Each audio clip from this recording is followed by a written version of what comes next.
Hello everyone, welcome to today's stream. So today we will have two games to cast. First game, oh my god, that sound, I forgot to mute the sound.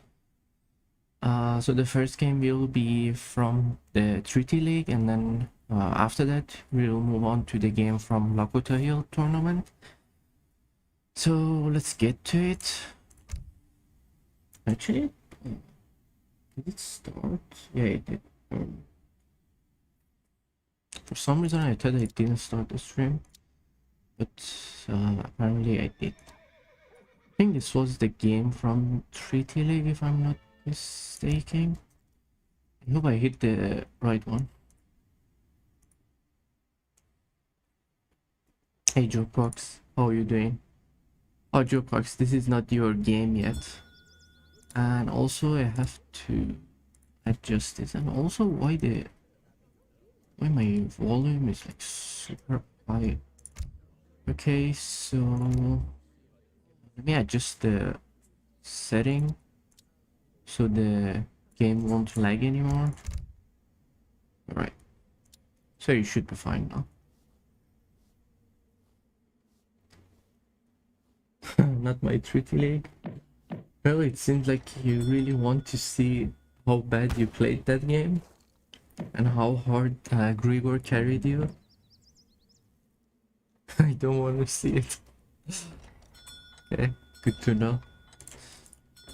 Okay, so on this side, we have Frost. Sorry, did I say it right? Yeah, we have Frosty and Serotonin. So Frosty on French and Serotonin on Portuguese. And I'm not sure if you guys have noticed, but all of their games, why the game was like super slow. I think now it's better. Even now it's slow, but better than before. Hey Dramos, how are you doing? Actually, I forgot to put the message there. Hey everyone, welcome to today's...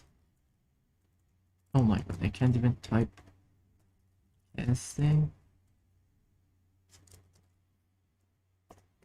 More embarrassing. Okay, so also let me pin this message. Getting killed by me. Okay, so I'm not sure if you guys have noticed or not, but Frosty and Serotonin, they always take a team composition that always one side has the trade, the fair trade. So they, until now, they either had French or United States in their team, where they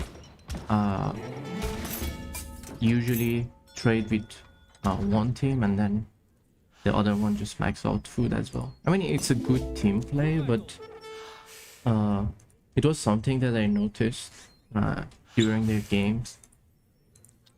Okay, so I'm just gonna fast forward the game because we don't need to see the booming part.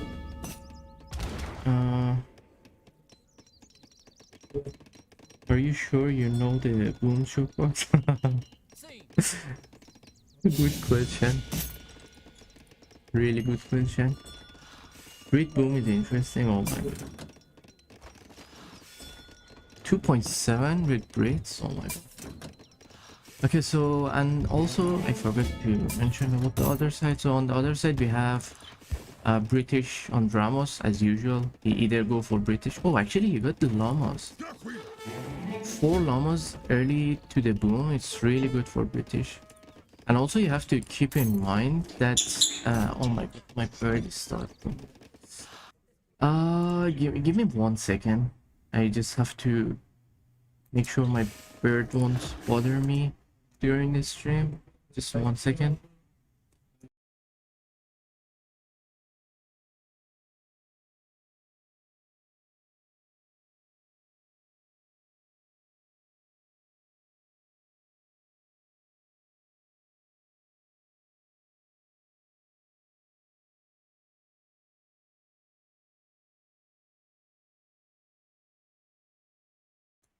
Okay, I'm back. Sorry for that. Knowing a boom and doing them, well, are two different things. Well, yeah, that's true. And so yeah, I just wanted to show you guys this. So I'm not sure if you guys have noticed or not, but I've also mentioned it in the other video while I was casting. So after the patch, actually he eat the llamas already, but the llamas also count as the cow build limit, so you cannot over exceed the livestock with them. And also you cannot do any more cow laming. So because previously you could just send the cows to your ally and then train the cows again and then ask your ally to send the cows back to you. So you cannot do that because now the livestock just go for the, I mean, respect the build limit. Even if you send it to your ally and they send it back to you, you cannot own the livestock. So the livestock will be still under your ally. I mean, it's something good, but regarding some civilization, like for example, Japanese, it is not that good because you only can use 30 small livestock, which is either goat or sheep. And if you are lucky on your team and you get a cow booming save, like British or Chinese or Haudenosaunee, then they can send you the cows as well, so you can set them on your shrines as well. But still, you can only get 20 cows from your ally and also 30 small livestock, which are these. I mean, as you see here, he is on 20 cows now and he cannot take this, as you see, even though it's near the building. And now since he killed the cow, now he owned the cow. I mean, these are just some small things they have changed to the game, so they prevent any type of livestock laming. It's not bad actually. I mean, they should have done that earlier, but as I said, for some civilization like Japanese, it's a bit painful because your booming will be actually your booming will be fine, but in long term, since the livestock have better gather rate on shrines, it was better to have the livestock on the shrines rather than hunting animals. Okay, so let's check Dramos deck. Well, actually Dramos is going for natives this game.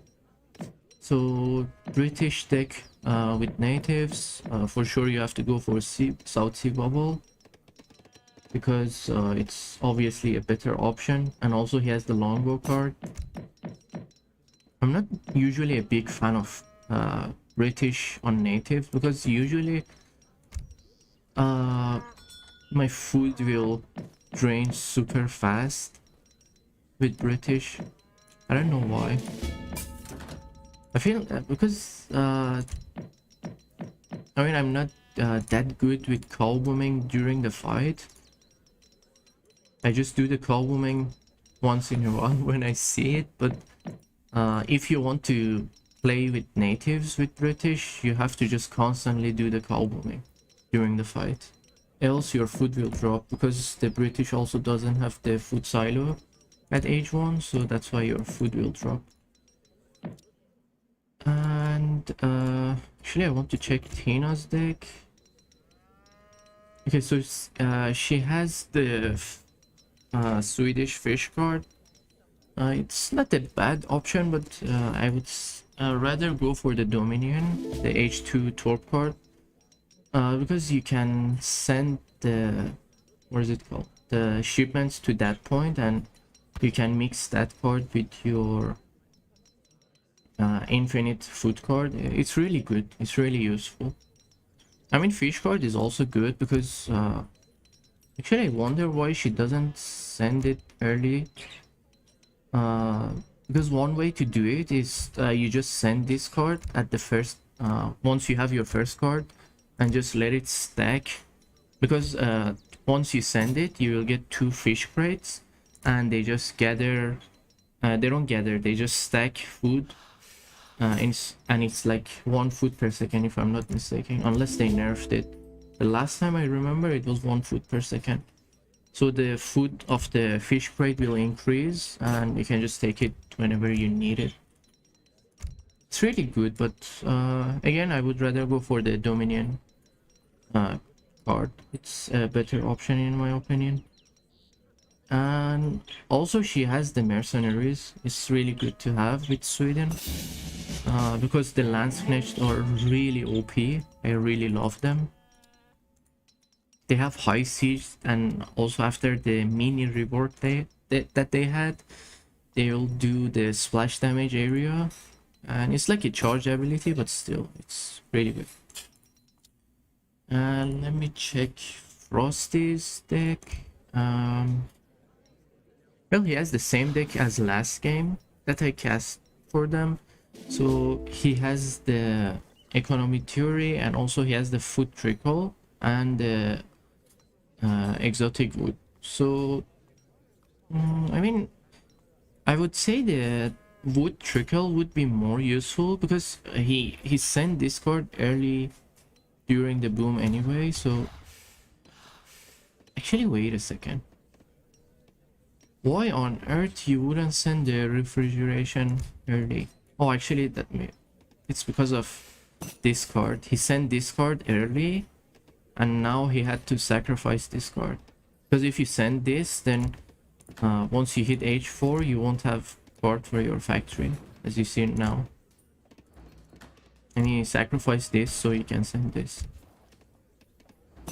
So I would say the food trickle is something extra. You would rather skip it, but it's fine. And also he has the greedy build again. And also I have no clue why would you send the royal mint early during the boom with French, because you don't need it. Just skip the royal mint because you just gather the coin from the mines, and after that you just go on food, right? So you just skip that. And I mean, the gather rate on the mine with the French villager is decent enough that you don't really need the royal mint. You would rather go for the refrigeration only and skip this for later when you need the points. My OCD can't handle. Mechs are trash. No, mechs are good. I mean, other mercenaries are not that good, but at least for the Landsknecht, they're really strong. Imagine you have 2 pop infantry with 900 HP, and I think it's 110 siege damage, and also 100 attack damage. I think I'm right. I mean, if later she makes them, we can see the stats. But they work super well with Swedish. I mean, with Sweden. Sorry, not Swedish. Because you have discard, it will boost the Landsknecht. You have discard, it will boost their HP because they are handy infantry. And discard as well because they are handy infantry. So you have 3 cards to support them, and also you have discard. Actually, is she Imperial yet? Not yet. I wish we could see the age of option that they have selected. It would be really good. I think this way we can see, yeah, the mercenary contractor, of course. I mean, obviously, when you want to go with mercenary with Sweden, your boom will be lower compared to the time where you don't take mercenaries, because if you don't take mercenaries, you go with 2000 point rates for age of option. But so obviously that card, I mean, it's 2000 resources, not something that you can neglect. And actually serotonin, oh, he has the team wall card, and also he has the artillery HP card. Interesting deck. Oh my god, Zero, what have you done? You don't have the cavalry the H3 cavalry card. I mean, that is one of the most important card for Ottoman. Sorry, for Portuguese. Because that card boosts your dragon and also your hussars. Why would you drop that to have this? That's not wise. And also he has the 2 infinite mortar card. That's an interesting choice. And other than that, he has a pretty standard deck for Portuguese. And obviously he's going for food booming. And once again, I don't get the point of sending Royal Mint during the boom if you plan to trade. You can just skip this card for a better card. I mean, for your army, because you're not gathering coin anymore.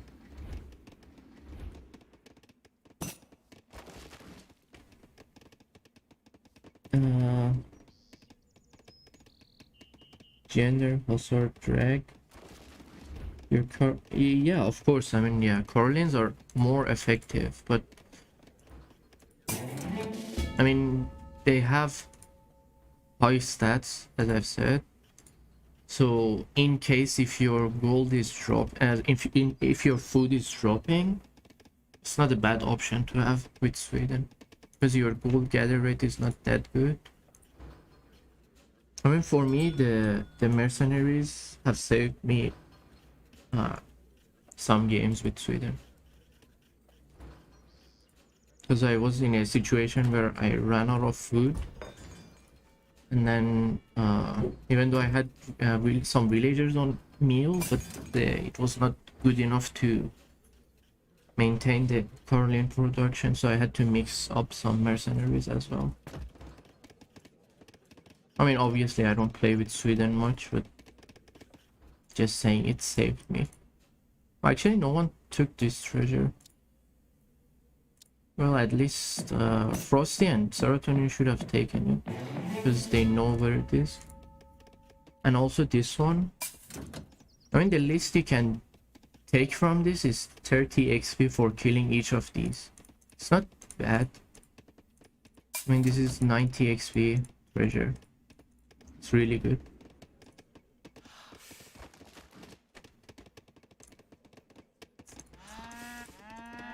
Okay.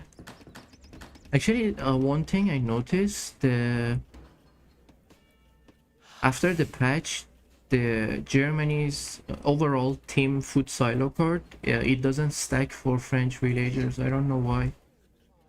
I don't know if that is intentional or it's just a bug and mistake. I mean, it should be a bug.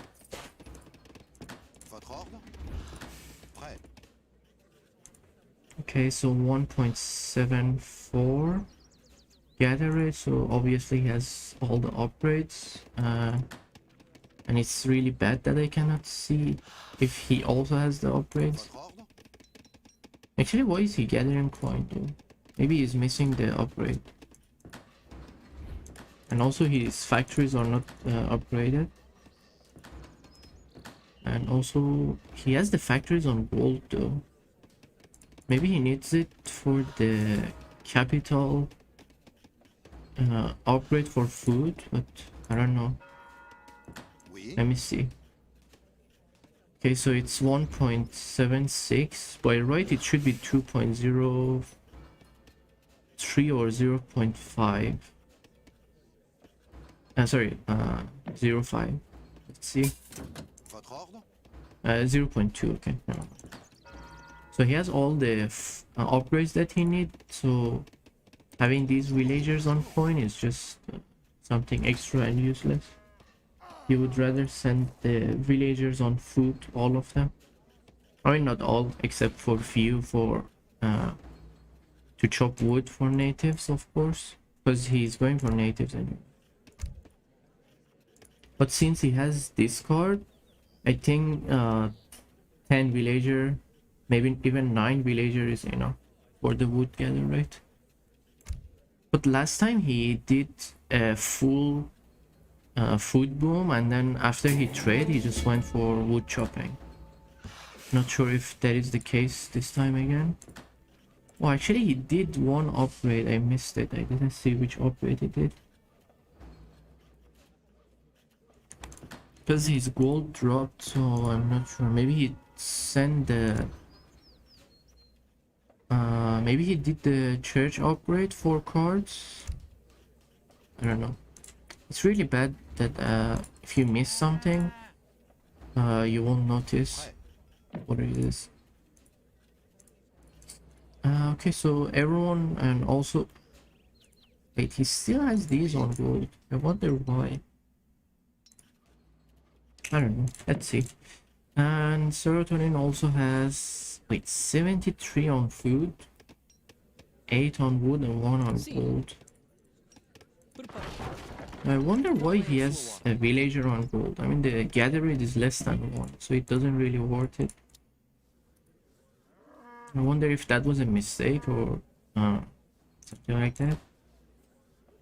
And Tina is still maxing villagers. Didn't she do the immigrant upgrade? I'm pretty sure she can train more villagers, but oh, actually never mind, she's maxed on villager, as you see from the population. But I think she missed the immigrant upgrade because she's still training villagers up even up to this point.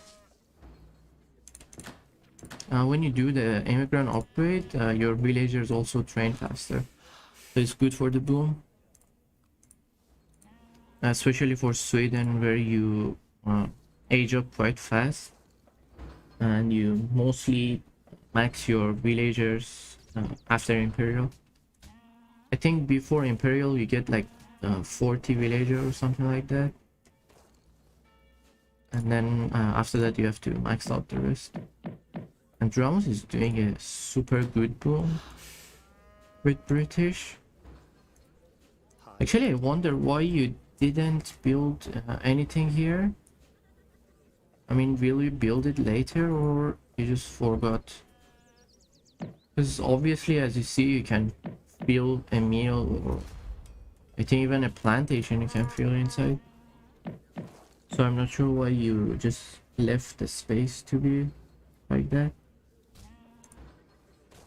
Because it's better to have a building here, so your villagers won't have to walk to here or here. So I mean, at least some villagers will work here, so you can shift click faster. But I don't know what was the case. Maybe he can tell us. All right. Yes. Okay. Actually, the gold gather rate on British is not that high also.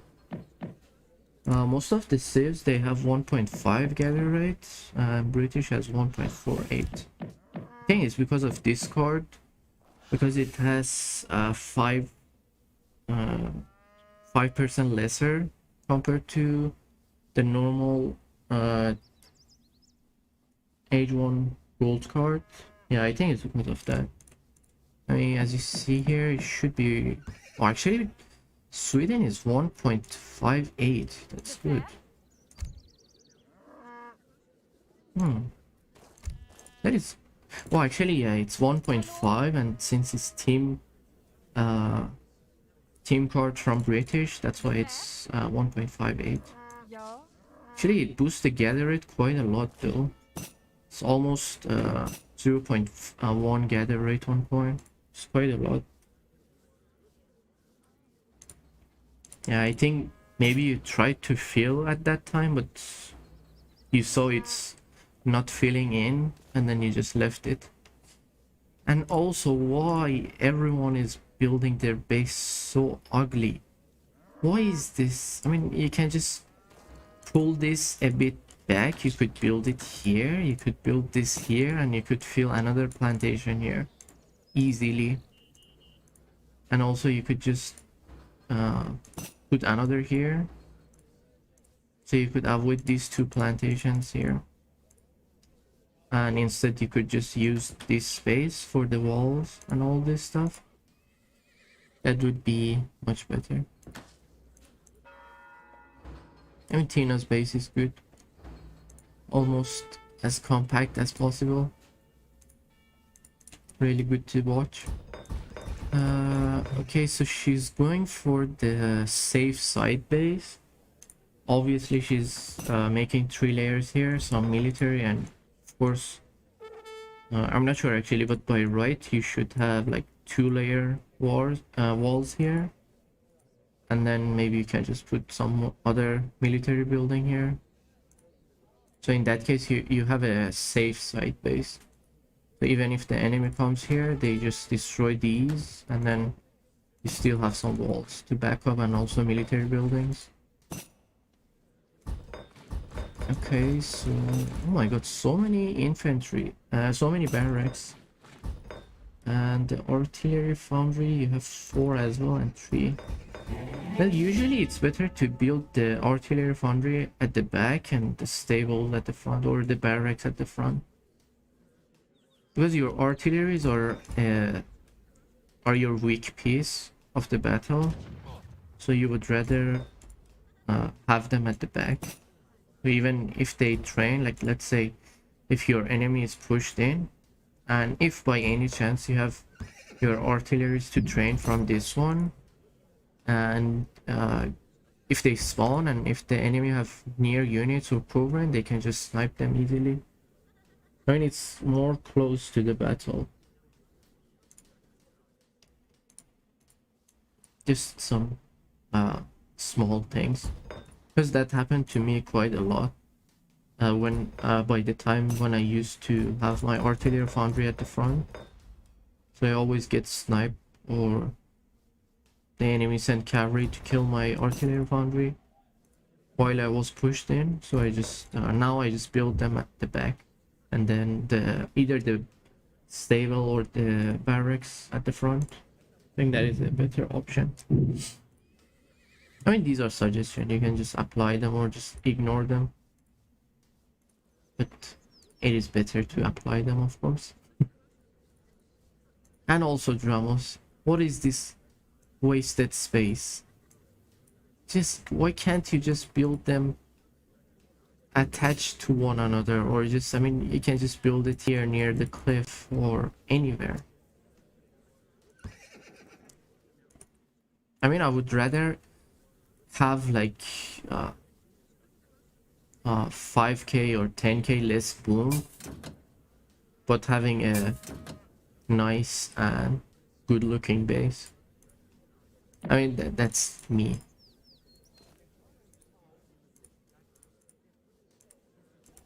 Because the thing is, you cannot destroy the British manors, because that's how they function. So when you place them anywhere, they will be there forever, unless the enemy destroys them. So you would rather to build them somewhere that doesn't waste so much space for you. How many Petors do you see in this game? Oh my god, are we seeing Petors this game? That's interesting. Oh my god, this base is really good. Well, this is something extra, and I would say like wasted, but you can just neglect this, because if the enemy is at this position, there is no way that they just pat their unit to the corner to this side. So you would just get rid of this instead. I mean, these are just good enough. 6 layers of wall for a side base is amazing. Alright, and actually by right, Drama should have some backup buildings here, but I'm not sure if he will do it later or not. So let's just speed it up, actually. Up to like 5 minutes before the fight, so you can see. So he has 1 scout here. And well, Frosty's base is looking good as well. Yeah, this is looking good. I mean, both sides, they made their side bases really good. 2 layers and 4 layers with military buildings to back up. This is really good. And also, why wouldn't you just take this? I mean, it's a wasted space. Just take them. And anything else? Well, they have so much space in their base though, compared to this side. Well, I think drums could use this space a bit better, but I guess it's fine. I mean, overall it's not that bad, but you would rather to have an open space. And also it's always better to have like one layer here all the way to just like one or two layers to just cover up your eco. So if in case if the enemy just break these, so if they send cavalry raid inside, they'll just get blocked by the by your walls. It's always better to have it. Well, actually, he even has his factories on food. Serotonin. Okay, he got the gold bag. Actually, we can go with normal speed here, because it's almost near the battle. And the better option was to just eat the cows before you trade. It doesn't make that much difference, but still, I mean, this is 1000 food, so you could get 2500 coin just for that. But it's not much of a big deal. Oh, actually, he made a really big trade though. Is he done with all the upgrades? If that is the case, this trade is like super huge. Oh, now he is done. Oh, actually it's really good. The trade was really massive, but I'm guessing he will have some wood issues. I don't know, unless he has done with all the upgrades. Once again, we cannot see which upgrades are done, so really sad to see that. And also, I'm not sure why Frosty doesn't have any backup building here. I mean, there is so much space here. Why wouldn't you build any military building there to back up your ally? Well, Dramos made them. I mean, even as you see, you don't have to build every building. You just make one from each at the inner layer of your wall, so you can just back up your ally in case if they need help, or in case if they get doubled on the side. So it's just something that you can have. Because there was a forest and oh, okay. Well, I didn't notice the forest, but still, I mean, you could just build it here. But no, actually this is too far. Your villagers had to walk so much, and well, these woods were torped anyway. I mean, it's fine, it's just something that I prefer. Okay, so serotonin is maxed on army. Actually, let me see if everyone upgraded their tower or not, because usually people forget about their tower. Okay, so for this case, everyone have their tower. Oh my god, actually no one has the side base. I mean, on Tina's side, no one has the side control. Okay, he's sending one villager there, probably to wall there, I suppose. Actually, he split his army, so I'm not sure. I mean, if you want to do this, I think you could just go for mortars, so you can cause some distraction there. Because with horse artillery, you cannot siege fast, but with mortars, you can do that. Wow, actually, Frosty's score is looking good. Ramos is hitting 270k. Oh my god, is it? Wait a second, he actually did. Oh my god, that's a massive boom for British. Okay, so Tina is going full ham with hussars. Old Ramos has so many artillery. Okay, let's see here. Actually, why these units are idle? I think she wanted to just make sure the base is safe, and most probably this happened due to the lag. Oh, actually, never mind. This is due to the units. He has some units here. Maybe that's why the wall got blocked. Most probably that was the case.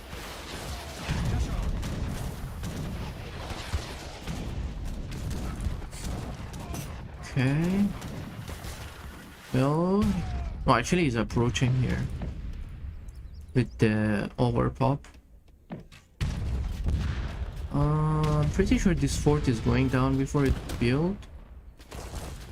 Yeah, it will go down for sure.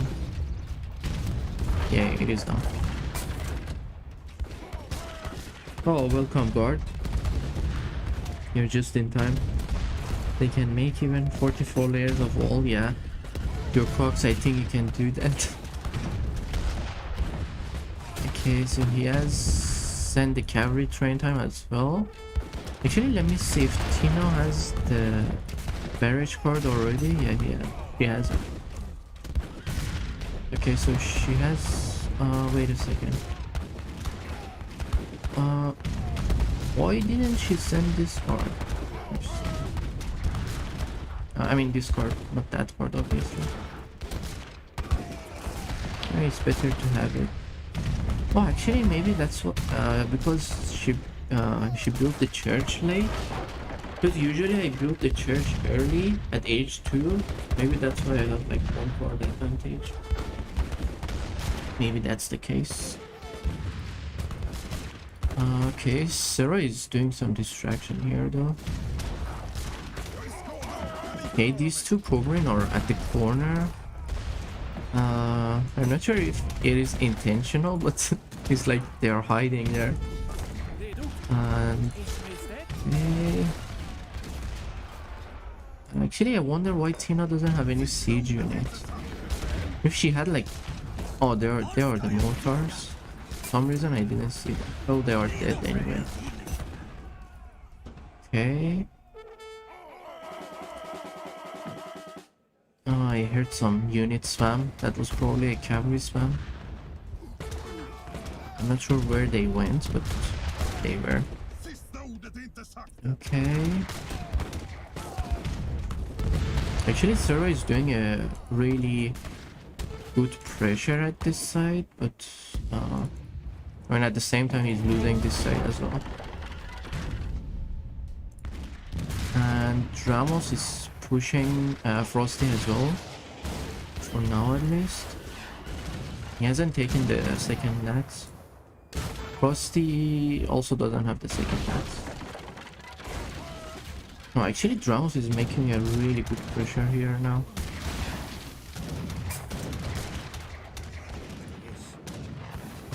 Let's see actually how much damage they do to gendarmes. That's not bad though. I think it's because they don't have any negative multiplier against cavalry, that's why.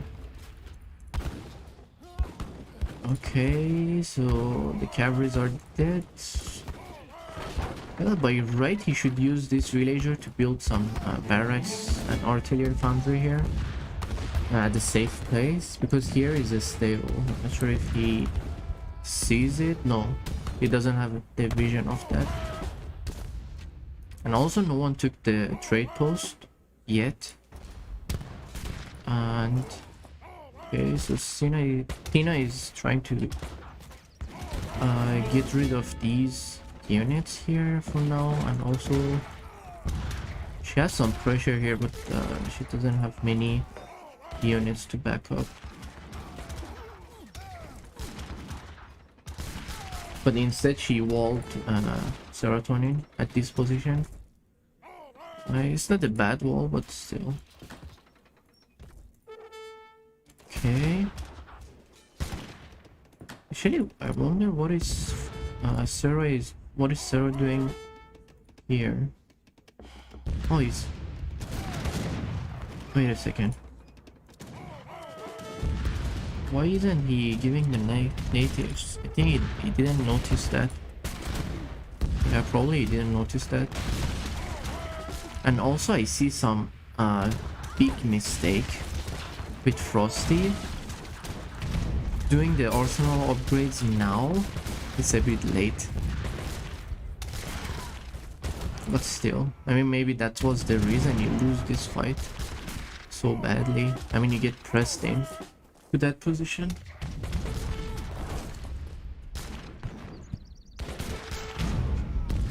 Okay. Actually, let me see this space here.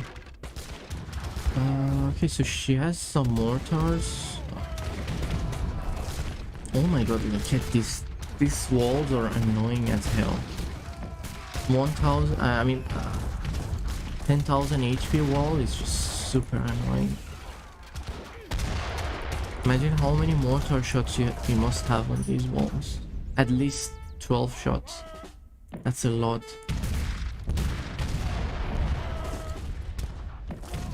Okay, so he's sending some horse artillery here. Actually, Zero had a really good position here at that time. If he... I'm not sure if Tina built these in time, but if Zero used his time, used more villager maybe at this point, that could have caused so much trouble. The good thing is this match, none of the sides they have a weak point on their side.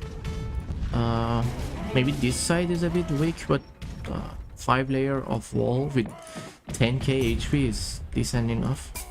And also they have space, enough space to build here. Okay.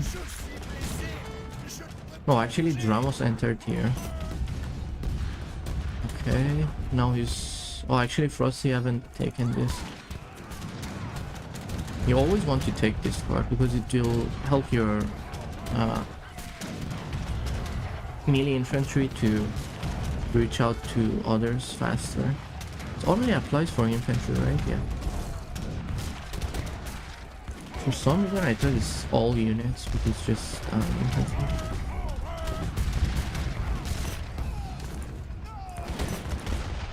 Okay, so Zero is trying to wall here.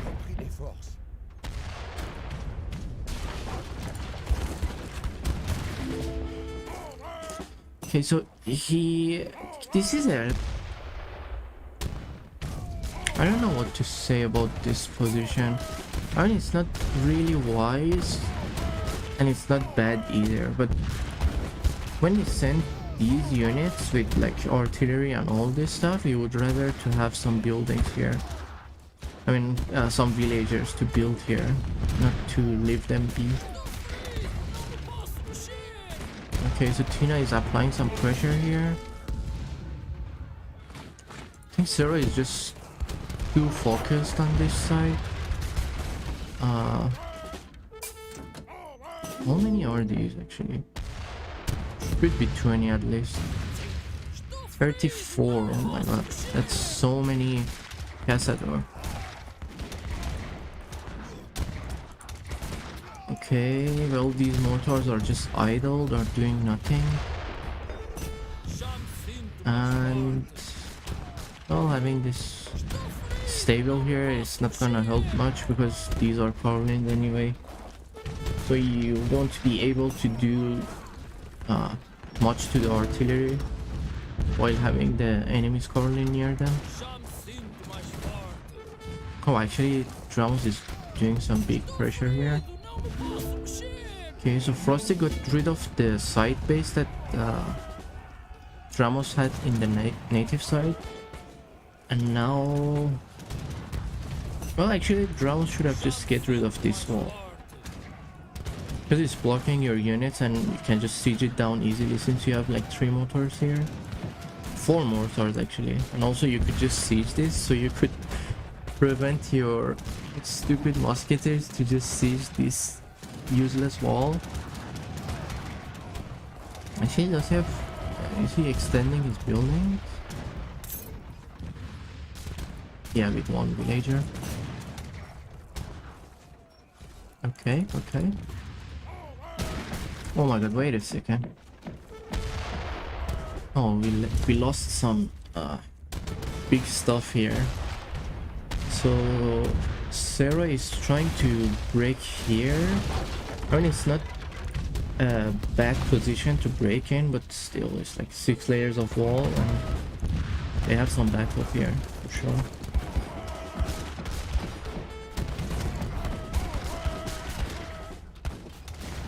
Okay. Oh my god, they're breaking hard. Actually, at this position, Tino would rather focus to defend here rather than attacking here without any siege unit. Well, she has 2 mortars, but they were doing nothing. Actually, let me see if they built here already. Not many building, but still they have some backup, sure. But still, at this point is a weak spot. But it's not easy to break because each of these they have 10k HP. So that's quite a lot of siege damage to apply. Okay, so these castles are going down for sure. Well, I suppose the mortars will go down as well. I'm not sure why he's not building here. You have like 2... You made a nice tunnel with your early walls. You can just build like 2 artillery foundry here and like 2 barracks and stables easily. I wonder if you do it at some point.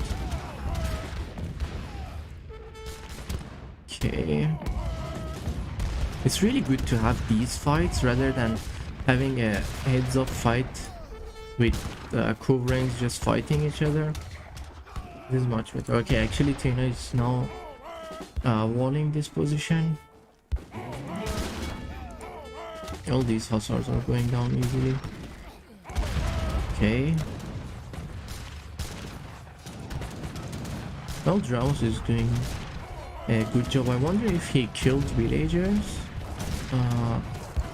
Not really, it's just the villagers that he lost during the early fight. So he hasn't lost anything. What the hell? What are these, Frosty? Stock hussars? Oh my god! I think he hit them by mistake. I don't play with French often, but usually when I play with Spain, I mean, it's not usually. The last time I played with Spain, I was having... I mean, with Spain you have Lancers and Hussars. So my Hussars were not upgraded. And by... since I'm used to sending melee cavalry on my Q hotkey, I usually send stock Hussars to the fight as well with Spain. I think I have to get rid of the Hussar hotkey when I'm playing with Spain and also with French as well, because French also have the Hussars.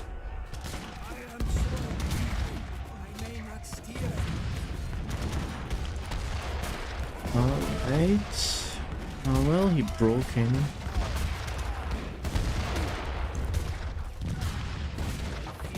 Okay, sieging this wall is not the best option. And there's nothing you can do about that wall.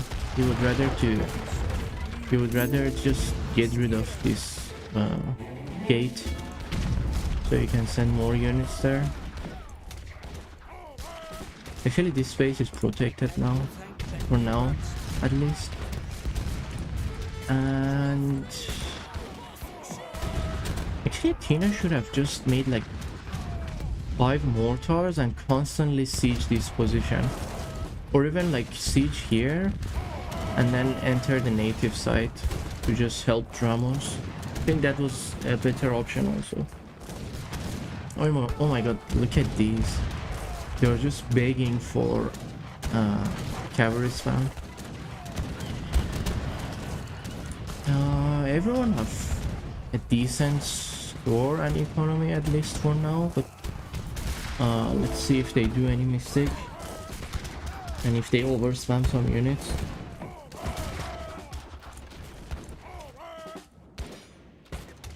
Well, he's spamming some hussars. She is spamming some hussars to get rid of these castadors, but how many goons do you have here? Only one. Yeah, that should be fine. One goon cannot protect your castadors. Well, he sent some more to back up. Actually, Dramos is crushing here. Oh my god, the 4 rockets stacked easily. I mean, these can cause so much trouble here.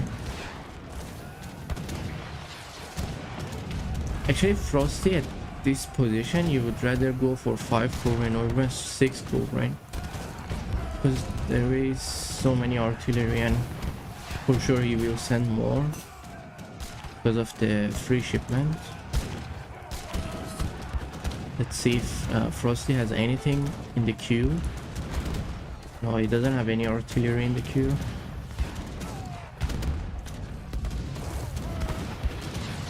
Okay, so Dramos is doing a really good job doing an almost 2v1. I mean, it's not many units, but still so many goons to protect these skirms. But it's still not much. Okay, why are you... Oh my god, okay, finally. Sarah, you should have done this much earlier at this position. But this position is not bad either. Does he have enough resources? Yeah, for now he has. Wait a second, you still haven't sent the mortar car? I always send that like very early.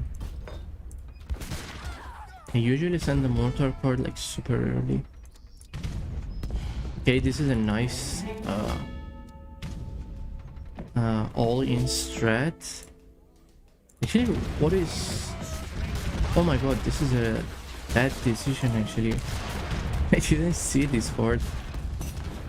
I was just distracted with dramas and then suddenly see a lot of blue units here. Well, this is a bad decision. I mean, having 6 mortars sieging your wall, with knowing the fact that you have like 2 layers next, you should just prioritize to defend the main base. Oh, actually, they were going in. I wonder if she hit the Carlin's ability. Like the one that Copa did. Okay, actually he didn't. She didn't, sorry. Yeah, she didn't do that. But she has a lot of units raiding in. Oh my god, why they are patting here? Okay, so this is the reason I said it is better to have inner walls around your economy, because these hussars, they can just easily go on your economy, but for some reason they are not patting properly. Right. Oh my god, look at these mortars. Well, the covering at this position was not the best choice, you know. You would rather go for more Carolines, or even like you send the mercenary card. Yeah, so you could just, it was a better option. You could just send like 10 or 20 Landsknechts, because the base is wide open, and these units, they won't be able to kill the Landsknechts that easy. And they are pretty fast, the Landsknechts, so you can just send them inside quite fast as well.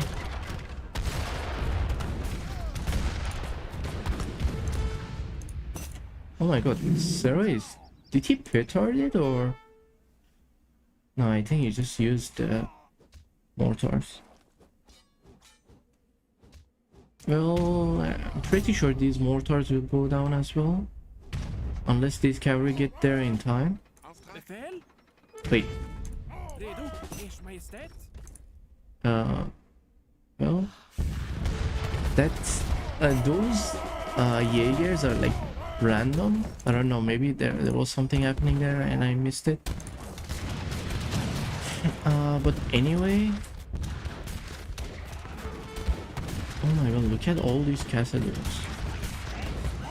Actually, Tina, why didn't you just use the mortars to kill these infantry? There are a lot of infantry here at this position.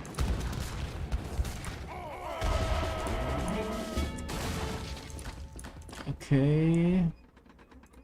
Okay, this wall is going down as well, but the mortars are dead anyway, so it doesn't really matter.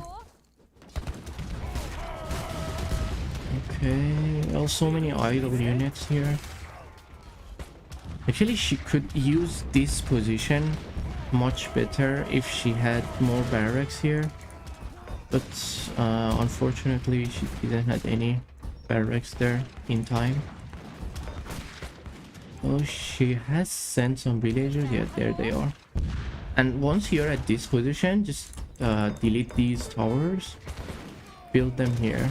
It is much better, more effective, because you have enough food anyway, so it doesn't matter if you delete the towers to rebuild more.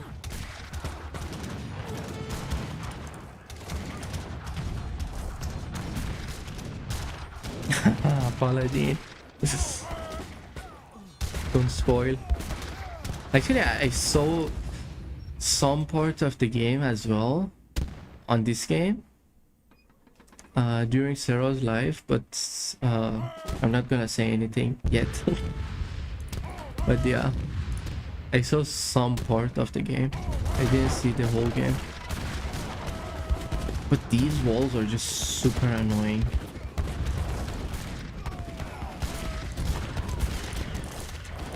Oh my god, look at those castles.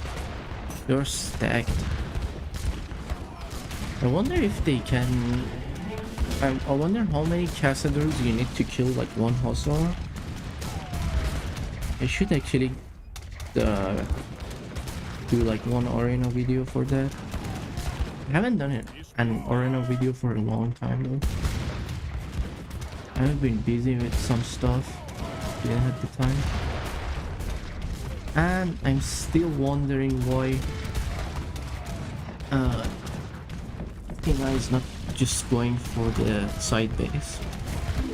I mean, sorry, not side base, for the native side. Because Ramos is already pushed in. She could send some Carolines to... I mean, 10 or 20 Carolines should be more than enough to help him gain the native side faster, and then once they have natives they can just easily win the game because they will have more units. Also, they have more score compared to other side, especially Tina. Actually, is her factory on food? Yeah. Oh, actually I think she trade with Ramos because she has so much wood. I don't know, did she chop or something? That's so much wood for Sweden. I don't know. I hope this game will take 2 hours so you don't see my game. Well, this game will end I think in 20 minutes based on the timer that I can see. So yeah, but don't worry, Jokebucks, the next game will be the Lakota Hill game between Team Utrecht or Nahoburg versus Team Fake Morphy and Doggy. So you will see that game next.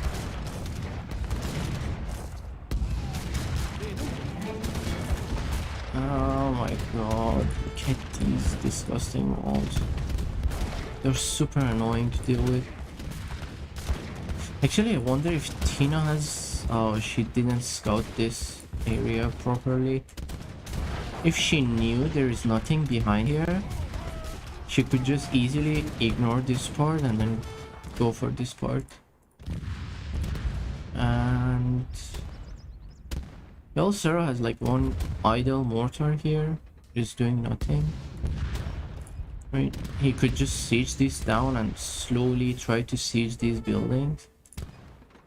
But wait a second, he's sending it to the other side. Well, never mind, that one is dead. Okay. Well, Drowns is dropping in score already. I mean, so as Frosty and Sarah.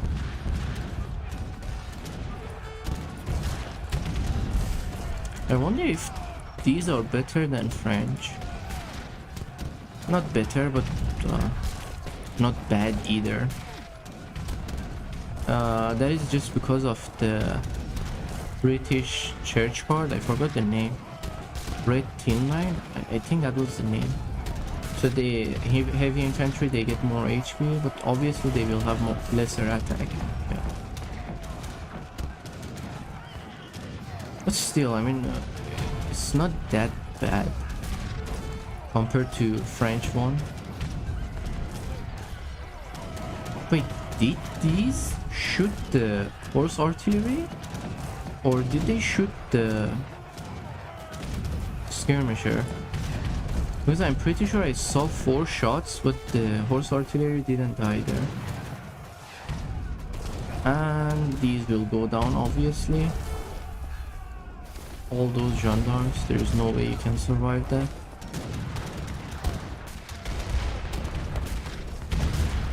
Tina is having so much score. It's just because of her wood. She has 23k wood, and I don't know why she's still chopping wood. And the wood upgrade is not... I mean, the wood gather rate is not even upgraded. I think it's the capital upgrade she's missing. Still, you would rather have those on food or gold, but I think she just put them there so she has villagers to build or something like that.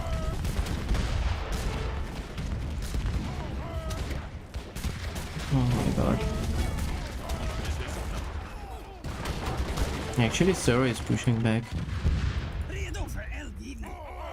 Actually, let me see if Tina has some idle units anywhere.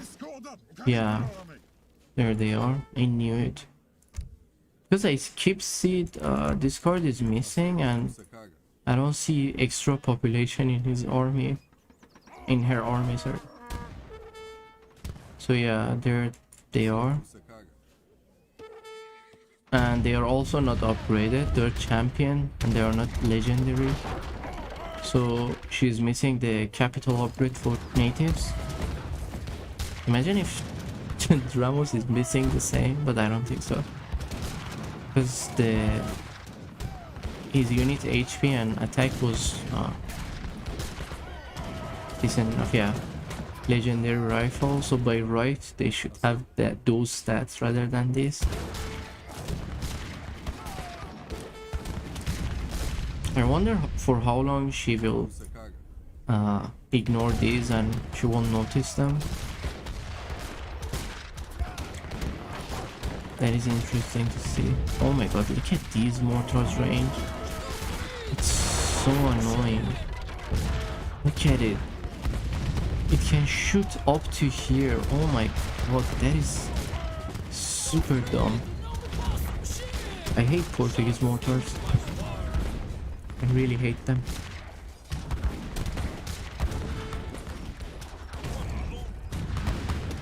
Oh, 2 cold shot and it didn't go down just because of this card.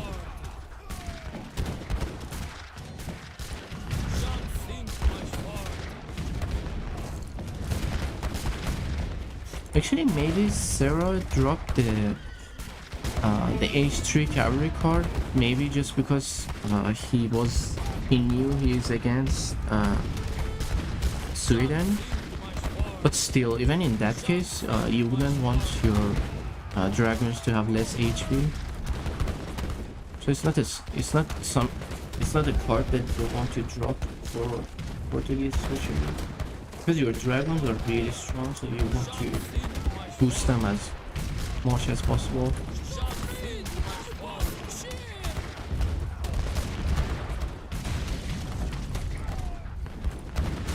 Okay, well actually Sarah dropped some score, but I don't see anything special happening this game. No destruction, at least not for now. Wait a second, where are these going? Is he sending them on wood? Yeah, there they are. Okay, so we go back to here. Oh, actually Frosty is dropping on gold already. I think Sarah is also at the same situation. Yeah. Wait a second, why Sarah is on 68 villager? Hello? Why would you make a will delete?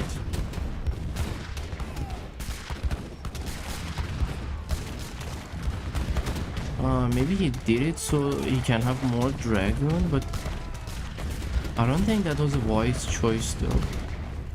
I mean, he has 7 idle villager and his gold is already dropping. It wasn't the best choice to make a will delete. I don't know if it was a will delete or he just didn't train villagers. I don't know, he has like 1000 here. Oh, never mind, he's rebuilding the villagers already. I think he just made it so he can defend this position, but that cost him so much stuff, as you see. Because even though he's retraining the villagers, he still have to pay 100 food for each villager, and that is quite a lot. As you see, the food already dropped below 10k, so the economy is going down super fast. Let's see here.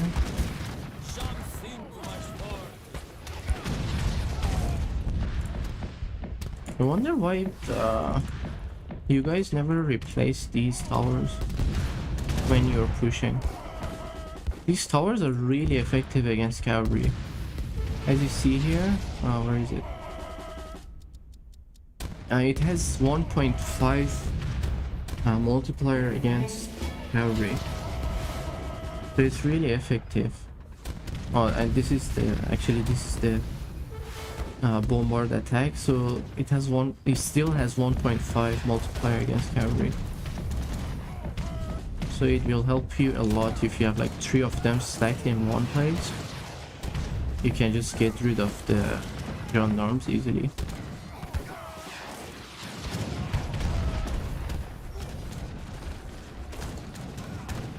Japanese mortar do the same, yeah. Japanese mortars are also annoying, but still. The Portuguese have more range, I think, if I'm not mistaken. But yeah, the Japanese one are more or less the same. Actually, the Japanese mortar are more mobile because they can shoot and move at the same time.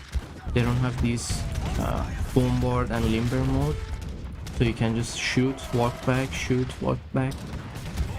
You can do that with Japanese. All Tina is doing upgrading her meals, and she spammed a lot of fish braids. It's a bit late. That's why I said it's much better if you send it early.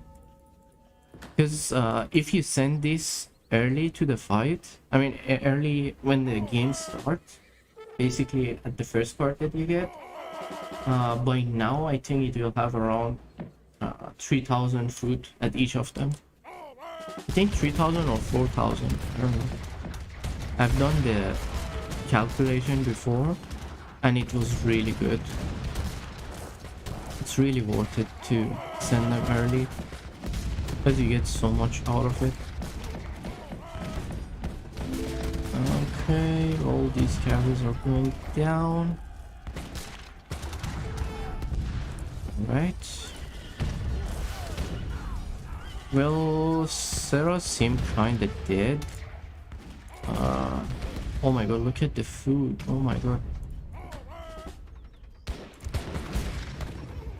Actually, at this position, since you don't have anything else, he could just send the mortar shipment. The least they can do is they just tank the enemy shots. So you just send them to the enemy, and while the enemy is shooting them, you can just kill the enemy units. That is the least they can do. Usually I prefer to have the 10 infinite musketeer. It's much better. It helped me a lot of games. I've said it the other time as well. So it's much better to have 10 infinite musketeer than this card. 2 infinite program is also useful, but I would rather go for the 10 musketeer. It's better for me.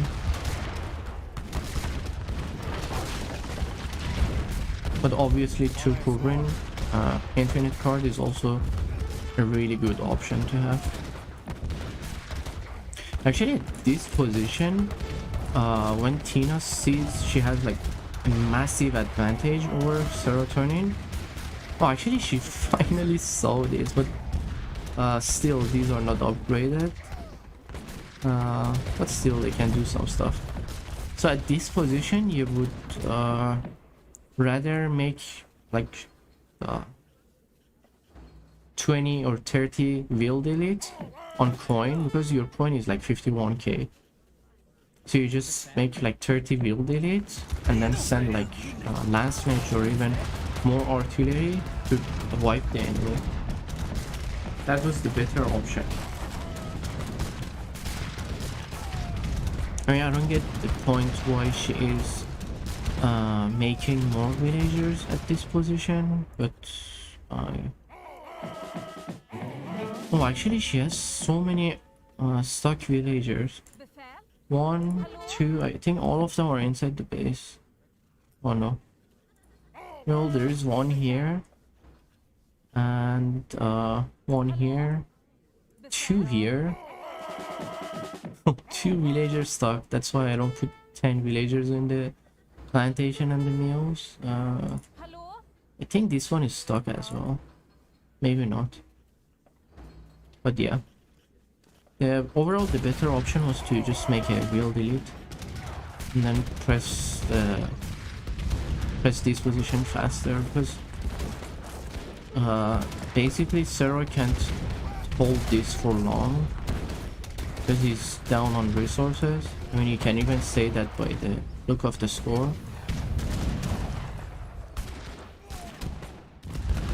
And also, I'm not sure why she's passive on this position. She could just send so many hussars to them, because most of these are cazadors, and there's only like 4 dragon. 4 dragon cannot defend all these cazadors. Well, this is a wrong decision by Tina.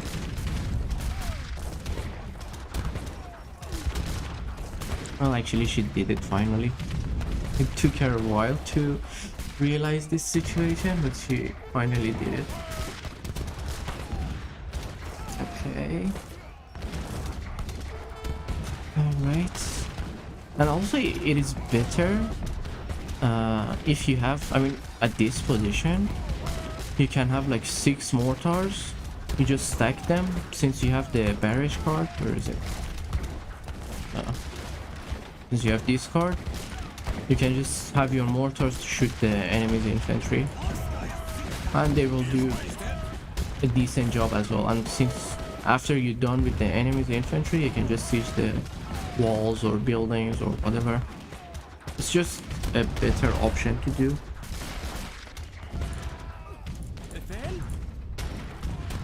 Okay.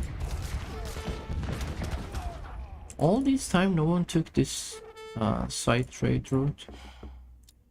Really interesting. Okay. Well, this is the other reason having the mortars instead of the horse artillery, because you can shoot both building and infantry at the same time. I mean, not at the same time, I mean basically any time that you are done with one of them. Dramos has, oh my god, actually Dramos is dropping on food. I didn't see this situation though. This is the same thing that happens to me all the time when I play with British and natives. My food drop. Well, for now Tina has resources to support Dramos. Actually, Dramos could just ask for wood. Tina has so much wood that she cannot do anything with them. And also it was much better if she just moved forward with all these units. So in that way you just zone your enemy to stay at this position. Also, when you have the horse artillery in range of covering, just shoot the covering, because they will do enough damage to kill the covering. Of course not at the position when they are far. Hey Diddy, how are you doing? Frosty is a rising star. Yeah, I can see. Frosty is pushing back at this position. Well, I mean, with what I'm saying, Frosty will be able to push Dramos up to here. Because when British get to this point, he will suffer because of the food gather rate.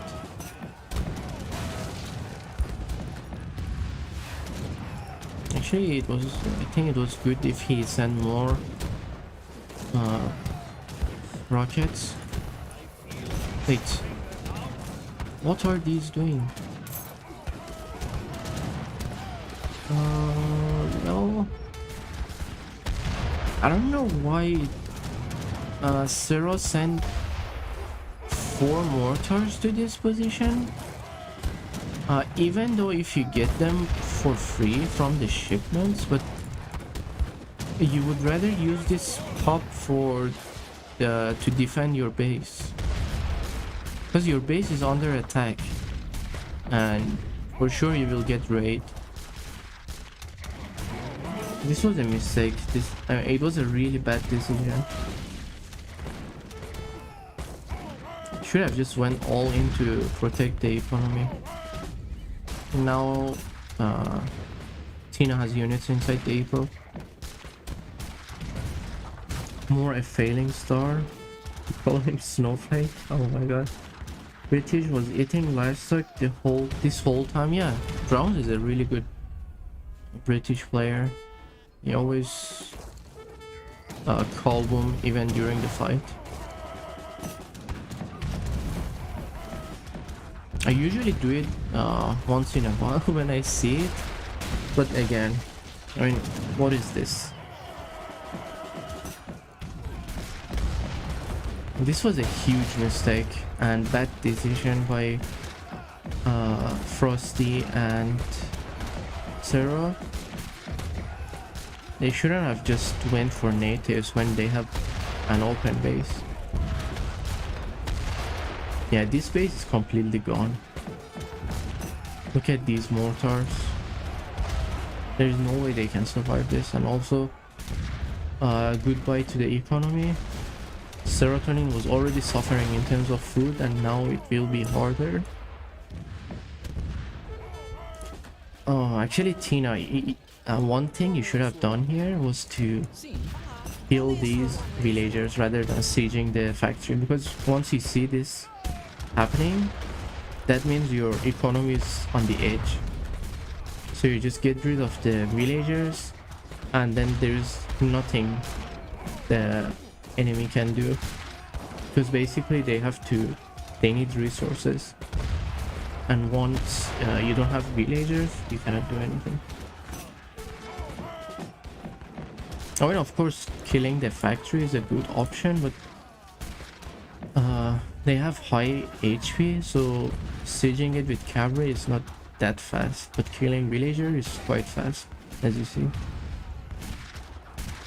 I'm really glad you made some hussars to kill the villagers, and as you see, Sarah is already dead at this position. I don't think even Frosty has food. Actually, he has. He already sent some food to Sarah, but she's dead. GG incoming? Yeah, probably. Calvin's be like too fast for you. Yeah. Actually, I've seen. Oh, he actually quit. Was there any GG? I didn't see. I don't know. Maybe it didn't show the message. But yeah. But yeah, I was saying I haven't seen people to use the curling ability often. I think those who play with Sweden often, they just know how and when to use it properly, but others like me that I don't play Sweden much, I don't use it often unless I want to rush an artillery to kill them with like 10 or 12 Carlin. Tina is just super high on score. I wonder how did she get those score. Oh my god, did it go out again? Oh my god, I hate this game. I literally click on the second page, but it, for some reason, it selected the main menu option. I hate this game. Okay, so you guys give me like a few minutes. I take a break, go washroom, take a drink, and then I will just come back for to cast the treaty tournament game. So be right back.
Wait, guys, I'm back. Oh, Timothy, thanks for the subscribe. I just saw it. Huge dramas. Why use longbows as soon as you switch to... Well, he replied you already. Take the longbow because the range of falconet. Actually, yeah, their range is pretty decent. They have a really good range. And also, let me restart the game. So during the casting, we won't have any issue.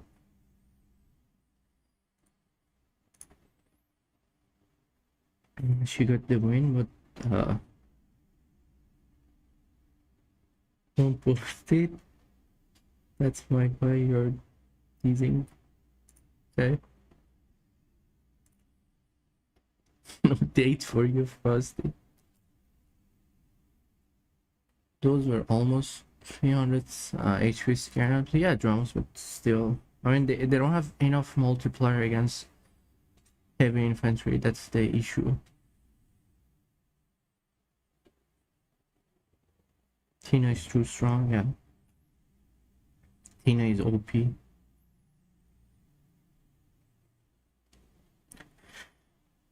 Awkward animation. Well, all of the bow type units, they have awkward animations. Like the Seton bows, even the Jaegercheres, they have awkward animations. Even though the Jaegercheres, they have a better fire rate dragon, but still. Okay, this is awkward. Everything is awkward. Alright, so next we have...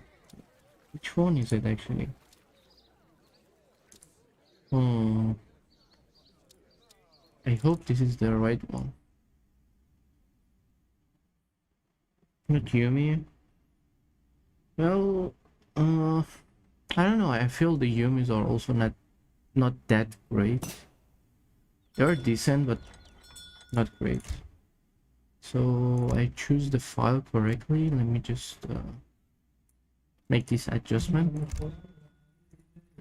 Okay, so here we are on the third game of the Lakota Hill Treaty Tournament. So we have this. Actually, let me see if the game is smooth enough. Yeah, it is actually. Nice. Good to see. Not even Cav can destroy Yumis. That is not true though. Hussars can eat Yumis. Okay, so we are up to the next match. Okay, let me adjust the camera position. Okay, so I hope this is the good angle. Alright, so on this side we have Fake Morphe, Doggy, and Khazar. So they have 1 tier 1 civ, 2 tier 2 civ. So Sweden is tier 1. Actually, if I'm right with their bans, they ban Ethiopia and French.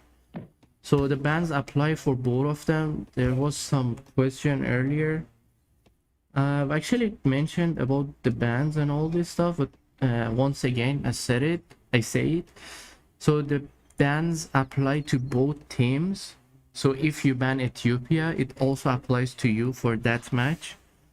But and also for the games that you play on the next round. So basically semi-final and also the final matches. If, for example, on the first game you take Sweden, on the next game you won't be able to take Sweden. You have to take something else, and that only applies to you. Your teammates can also your teammate can obviously take Sweden, but you won't be able to take one civilization 2 times in a row. But let's say if the first game you win with Sweden, second game you went with I don't know, French, and you lost on the third game, which is the match point, you can take Sweden again. So that is how it works. Skip the boom. Yeah, actually I'm just gonna time for real gamers now. Yeah, Cyborg. Innocence and regards. Well, why isn't she here? How you like that? Musical note musical score. What is that? Is that an emoji or something like that? I don't know, I'm lost. Okay, so actually I'm just gonna fast forward the boom up to the point where they just boom everything. And wait, actually Naholbuk took the trade post early. That's a really interesting choice. Where is he? Okay, so he took the trade post very early, but I think he didn't know he cannot train the French villagers at age 1. I don't know, maybe he just built it early so he can build it later, but so anyway, on their team they have Naholbuk with Germany, Serotonin with China, and Mr. Cis with Ottoman. So they have one tier 3 save, so we will see how the game will go for them. And also China took one of the trade posts, and for sure, as I've mentioned the other day, it is always good to, if you have Germany on your team or even British, it is always good to let them have one of the trade posts because they need the cards early as possible. Okay, so actually this deck is really good. I love this, and as soon as I see a German player with Team Settler Wagon, I'm in love with that player already, because this card is really good for booming, and even during the boom it helps you a lot, and especially on this map, since you have the French villagers as well, it will boost your team economy by a lot. And especially for this case where they have Ottoman, their economy is decent, but still at some point they need to do some wheel delete. And also for China, the settler wagons are amazing. I think on the cows they will have 16 or even 17 gather rate. On the livestock later we will see actually what is the exact number, but it's really amazing. So regarding Serotonin's deck, I thought I could train the villagers at age 1. Yeah, you cannot. You have to wait until age 2. Jaeger, skip the boom. Yeah, that's what I'm doing. I cannot skip it through up here. You cannot pull it. You just have to wait for the boom to just go on. Obviously, none of these players are bad with the boom, so that's why I'm just skipping the boom part. So I will go with normal speed once we reach to the point where they just set up their walls and all this stuff. Triple fast sometimes will crash the recorded file. That's why I don't put on triple fast. I mean, we will get there, don't worry. So regarding Sero's deck, well, he still has the same Chinese deck as before, and I've said it many times. This card doesn't worth it anymore because they are not really effective, cost effective anymore. 10 of them for 1000 coin is too much, because each of them will cost 100 coin in that case, so it doesn't really worth it. But other than that, his deck is pretty standard, and yeah, that is all. Oh, actually this is it, 17.40 gather rate on livestock. That is amazing. That's why I say the settler wagons on Chinese is like OP. And actually I forgot to check the Ottoman's deck. Where is he actually? Yeah, where is he? Okay, so he's going for the... Okay, so one thing about his deck, I don't know why people still use the 2 covered wagon card with Ottoman. Maybe it's just because of the big wheel delete that they plan to do, but uh, since you have the food silo card, you don't really need this card. I feel even if you want to wheel delete, you can just go with 3000 turn. That would be enough. And he has the extra tower cards, and also he has dropped the... Oh my god, this is a mistake. I think he was planning to drop the he was planning to drop this card, which is light artillery hit point, which will increase the Abuskan and Grenadier HP by 20%, but instead he dropped the other card which applies for all artillery units. That card is basically much better option because it applies for your bombard, all of your artillery units, basically, even the Abuskans. So it is much better option to drop that card rather than this. I mean, drop this card rather than the other one. But I think this was a mistake. I don't think he was planning to drop that. Okay, let's move on to the other side just to double check their decks. I didn't know he have infinite bombard.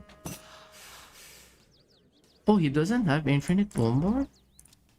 Really? Well, I think for next game you can tell him. But yeah, I mean, having infinite bombard is much better than having the 9 Jaegerchere cards. I mean, obviously you wanted to have the 4th wagon and the 4th card. I understand that, but even if you want to do that, drop this card. Drop this card and take the infinite bombard card, trust me. Or even drop this card if you really think this card is necessary for you, Mr. 6. So you always want to have the infinite bombard card because it's really amazing. It is much better and much more effective than the Nizam Fusiliers. I'm really glad you mentioned that, Utrecht or Simon or Nahulbuk. Either of those. Okay, so regarding Khazar's deck, so he has the Stonemason card, which is... it's not a bad option for Germany because you usually want to camp with Germany, and this card will help you a lot for camping. And also he has the Team Settler again. Once again, it's one of the best cards for Germany in team games. And also he has the Doppel card at age 4. I don't really use this card because it will make my Doppels like super slow, but it's not a bad card to have, but I personally don't prefer that card. And for Fake Morphe, he also has the Dominion card. Well, his deck is almost the same as mine, but instead I don't have this card. I have the what is it? I have the Infinite Native Ally card, the Infinite Cherokee card. I think that is a better option than Team Engineering School card, because you're already applying your team discard, so I think that is enough. Because this card doesn't do much, so you would rather to have the Infinite Cherokee Ally. It's a better option. And actually this map is really good for Sweden. I don't see where are the torps. There they are. So as you see, the gather rates on all of the torps will be 0.7 wood per second. So that is the maximum amount that you can get for the wood after the nerf. So it's pretty awesome to have. As you see, all of the torps are at max amount. And I think the factories are on wood as well. Yeah, that's why you see the wood is pretty decent. And he has 106 villagers on coin. The coin gather rate is amazing. 90k wood trade. It was with Sarah. Oh, did he? Oh yeah, yeah. Well, obviously. I mean, China taking the wood trade is good, but actually, why didn't he do that? It is obviously the best choice for Chinese to go for the team wood trade, especially with Ottoman, where you just trade for wood. But I don't know. You could just put everyone on food and then just go for a massive wood trade with the ally. That was the better option. In that case, you could just skip this card as well. Because obviously you can get more food than wood per second. Besides, you have the livestock that you can gather from them as well at a decent speed. So yeah, that's a better option. But one thing I don't understand, why he didn't wall after the trade route. By right, you should always wall this position. So at least 2 layers of wall here, up to here, so you can prevent any type of side attack from the base to the base. He traded 35k with auto. Oh, I mean, he could trade more. He's China. He will need the wood for Old Han and also the Ming army. So it's not bad to trade with them. Alright, so also I didn't check Doggy's deck. So he has well, he's going for natives with Portuguese. He has Infinite Covering card, and also this is the card Serotonin was missing on the last match that I cast. So this is why this card is good. The reason is your dragons, which is Imperial Genet, they will get 20% damage and hit point. So this card is really amazing on your dragons. So you wouldn't want to drop this card by any chance. And other than that, the deck is pretty standard for Portuguese with natives. I don't see anything special, but yeah. Are allowed to put your unit in front of the dirt line. Yes. Oh, I think this is the time they asked me. Like during their game, I was in a game as well. So during the whole game that I played, I was just answering questions. And also, you guys didn't upgrade the map, or at least the host of the map didn't upgrade the map. So in the new version of the map, you don't have these units, so this thing won't happen. And also, I've reduced the wood at this position up to here. So again, I don't think the host made the upgrade for the mod or the map, so that's why this is happening.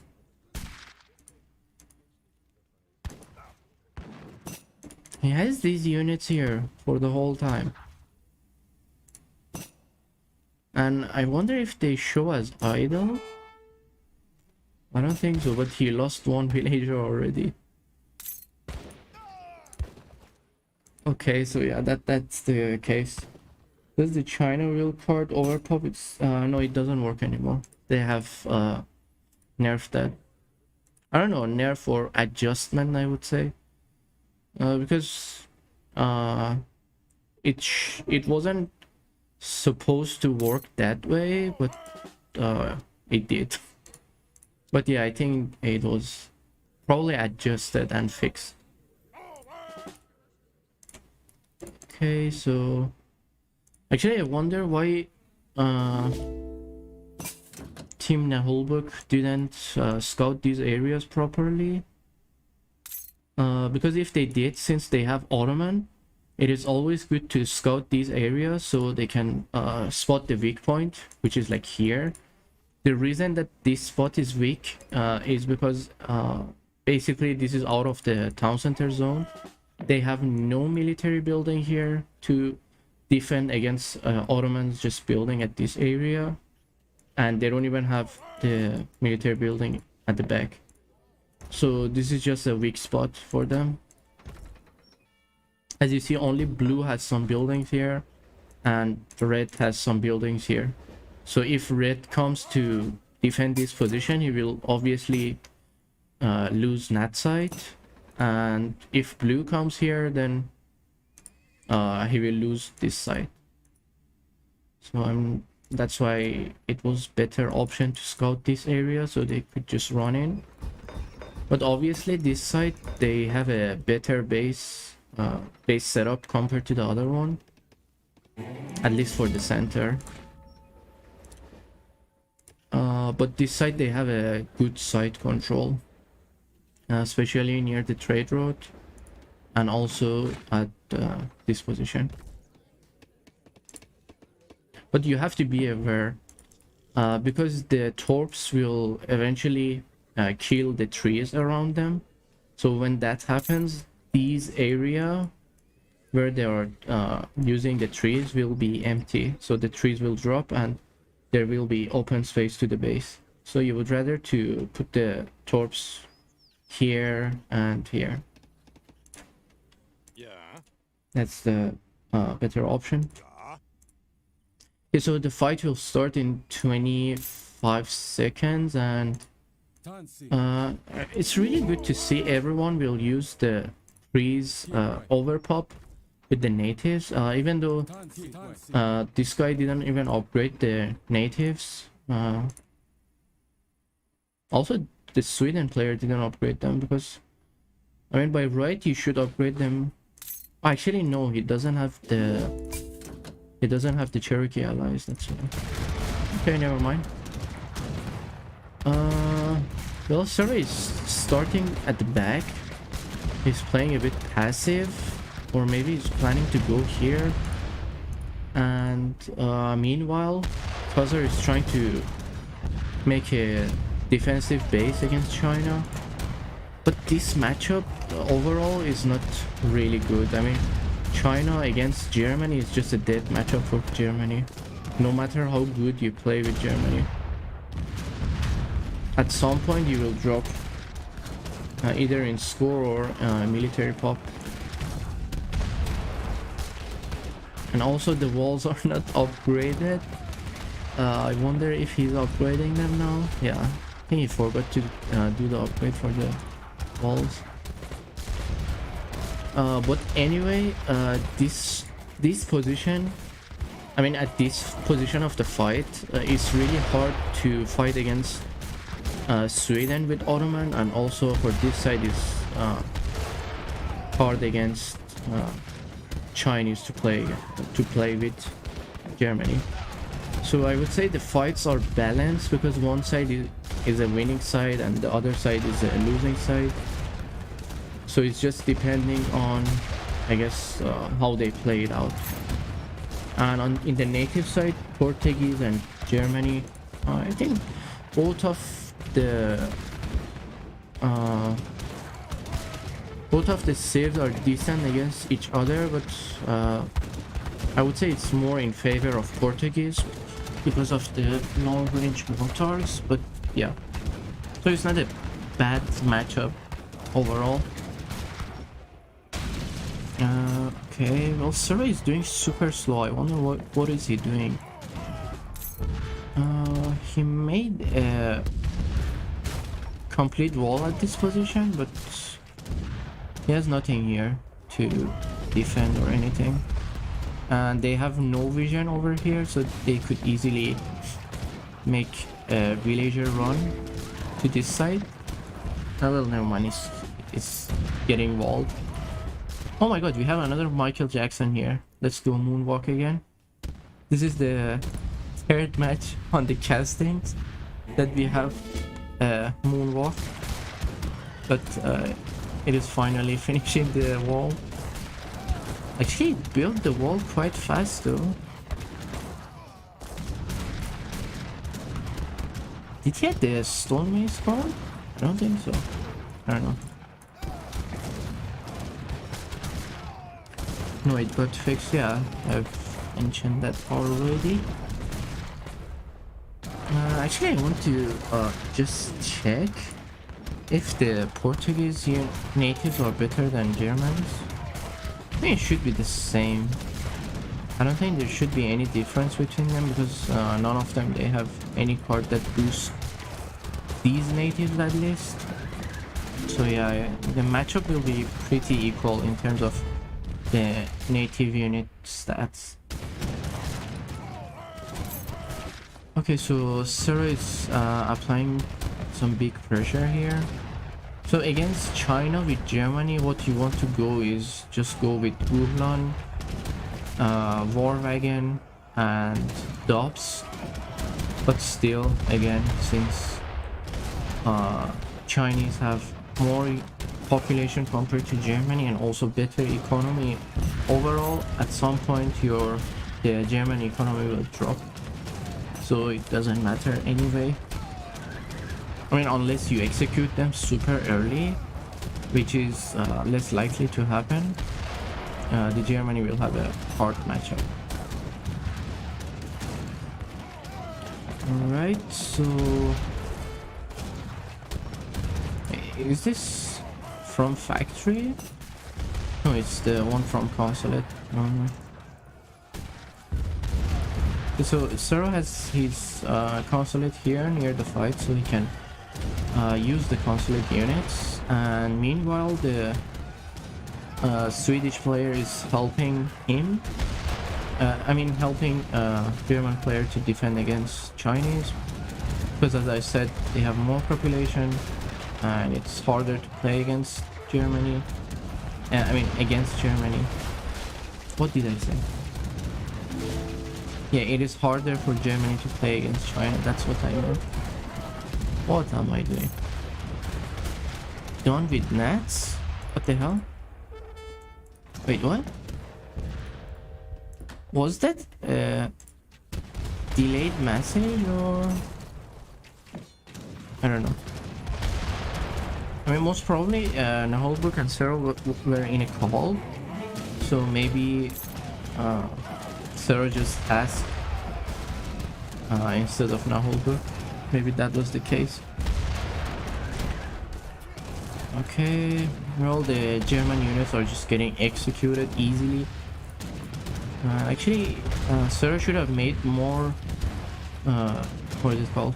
The hand mortars. So he could press this position harder. Oh my god, what is this? Oh, he's just doing the upgrade.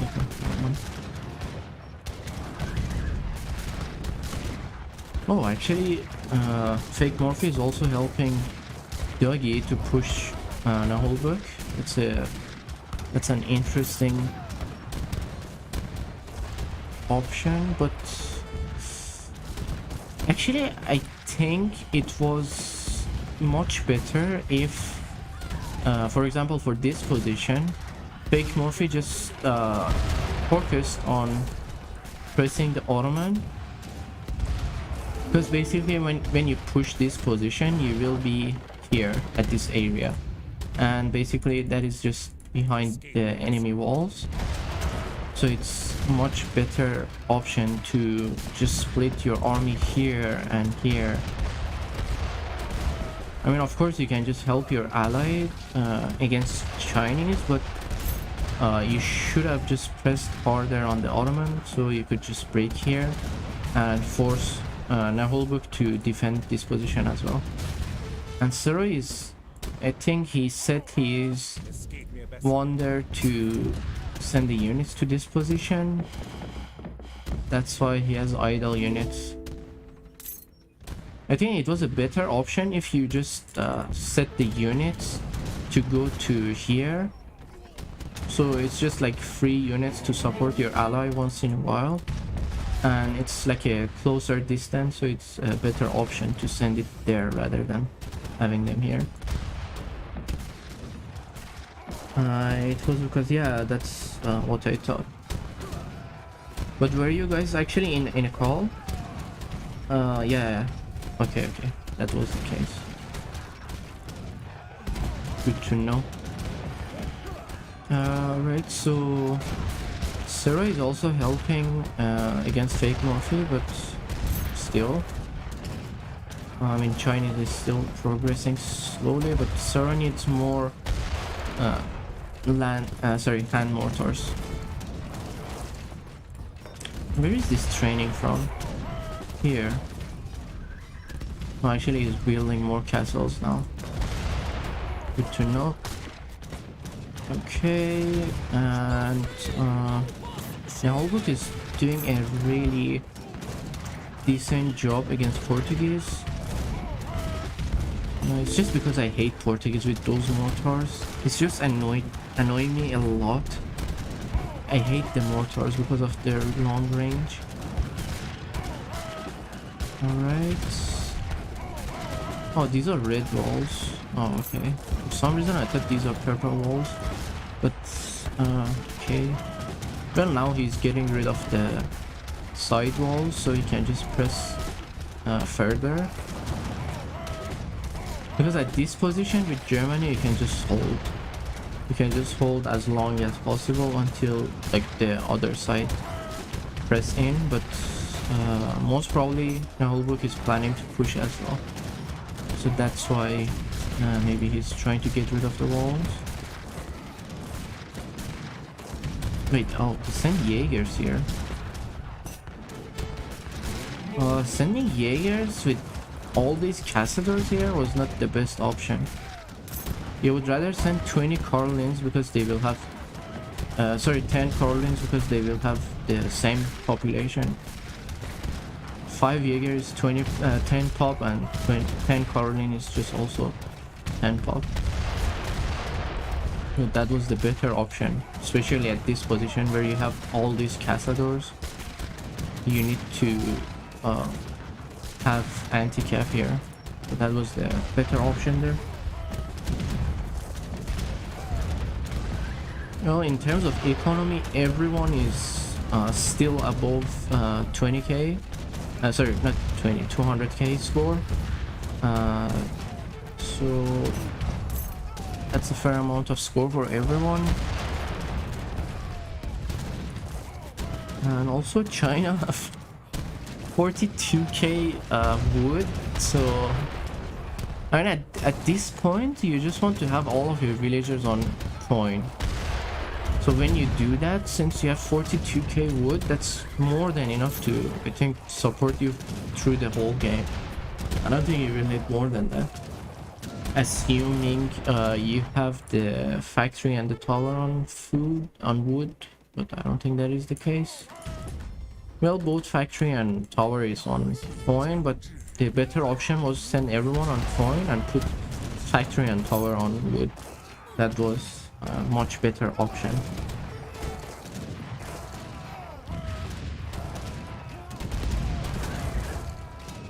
All right.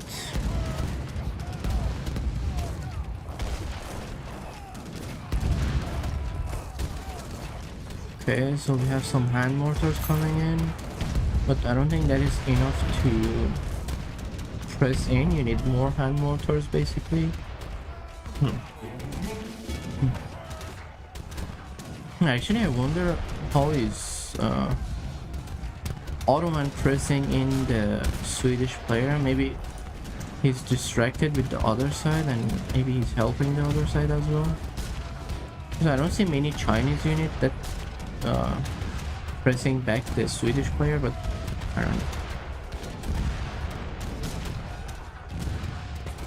Maybe there was at some point that I missed.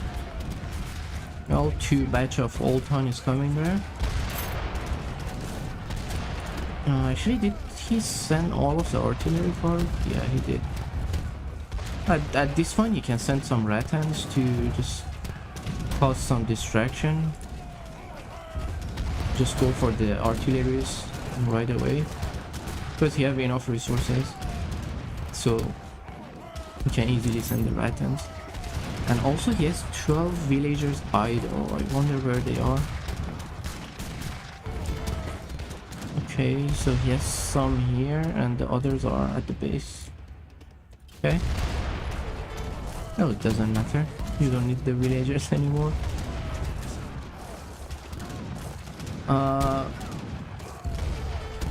But still. He's pressing in. Should be more than enough. And on this side, Naholbuk is... actually, let me check if he's maxed on cards. By now, he should be maxed on cards. Yeah, he's just sending heavy cannons now. So the fights are pretty close, but I would say more in favor of Team Naholbuk, because they have more eco compared to the other side.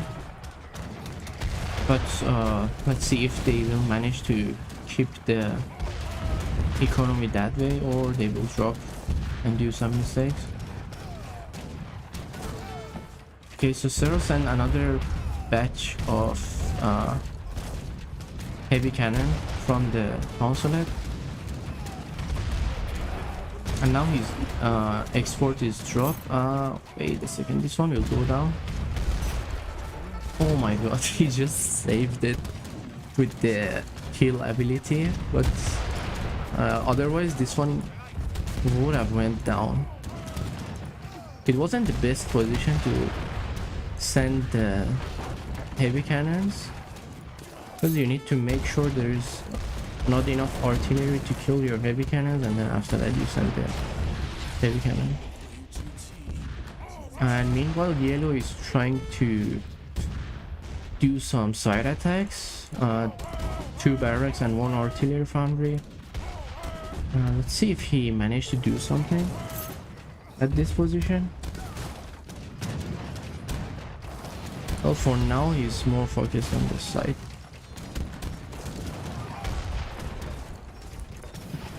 Actually, I think Zero had only this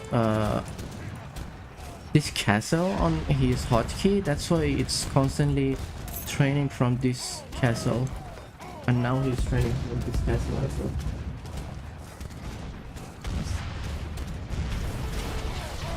Alright, no. Okay, that one went down. So one of the flying crawls are dead. And Naholbuk is still pressing on this side. Actually, let me see Doggy's eco. He has quite a lot of food, but his point is dropping. I think he should have had more villagers on point at this position, because 30k wood. Also you have the, where is it? You have this one on wood as well, alongside your factories, I suppose. That should be enough. Oh my god, he has 2 covering inside the base.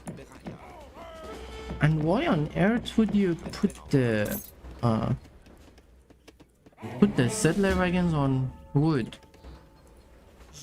It's always better to put the settler wagons on either mill or plantation. Just avoid using them on wood. Oh my god, actually now Blue sent so many units to push here. I mean, to help Doggy to push back. So for sure he will lose this position. Let's see actually if Phil will send some what is it called? Mortars? No. Well, he hasn't sent any mortars. Instead he's sending the Nizam Fusiliers. Okay, he's training 5 mortars here. That's good. Should have done that earlier though. As soon as you see that your enemy is doing nothing, just execute them with mortars. Even at this position you could just build artillery foundry. Yeah, it did it now. And Sura is having idle units again here at this position. Khazar suffering. Did Sweden build it? I don't think so. No, he didn't build elite actually. What's wrong with grandma? What do you mean? Okay, so we are back. Sorry for the random pause. I don't know why suddenly they made the call. Okay. To eat grandma cookie. Yeah, probably. Okay. Okay, so we are back at it again. So the fight is going as before. So Team Nahulbuk is pressing hard. Well, this villager is idle here. And also, actually I wonder why Sarah is using the heavy cannons now at this position. Just save it, stack your export so you can send 2 heavy cannons at once. So that's much better. All right.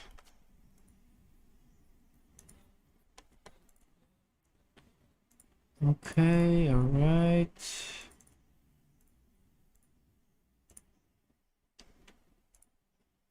Well, Woodred is, I mean, Nahulbuk is doing a good job pressing as usual. And, oh, this one is Nahulbuk's tower, right? This doggy's tower.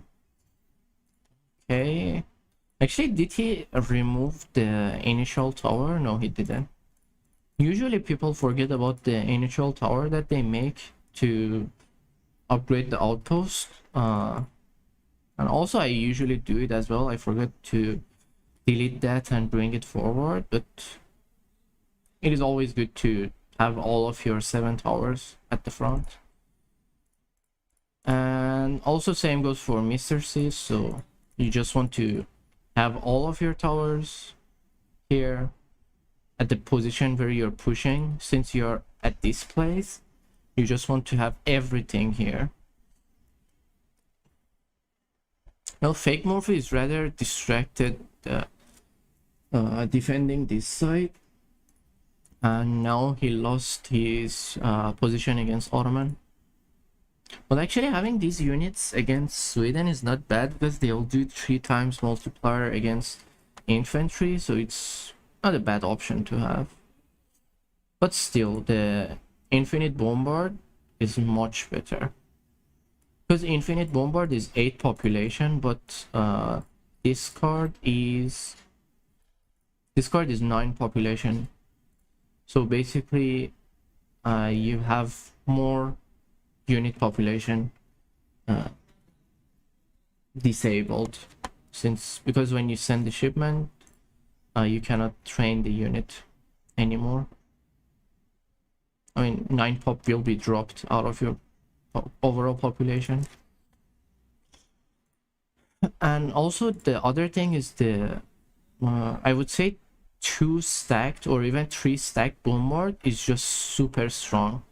You can easily make a bowling with these Carolines. I think 2 stacked bombard can easily one-shot this batch of Caroline, all of them at once. Bombards are just amazing. The sound of the game, oh actually yeah, I close the game sound. Wait a second, sorry. Yeah, this is it. So I think now we have the game sound as well. Okay. Alright, so well, he has some idle units here he's not using. I think you could just easily use them to siege down here, because he has 3 pikes with high siege and also 1 flamethrower that can do so much siege damage at once, but I'm not sure why he's not using it. I mean, ideally it's better to have all of them here at this position so you can press harder, but I don't know. I just forgot to upgrade it. What do you mean, Jokebox?